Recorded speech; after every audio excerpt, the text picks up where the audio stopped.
இல்லாதது, ஒரு காவல் இல்லாதது.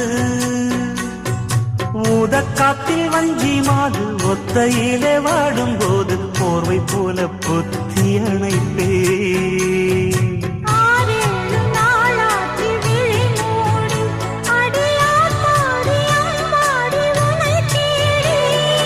நீதானே மானே என் இளஞ்சோடி, உனை நீங்காது என்றும் என் உயிர் நாடி.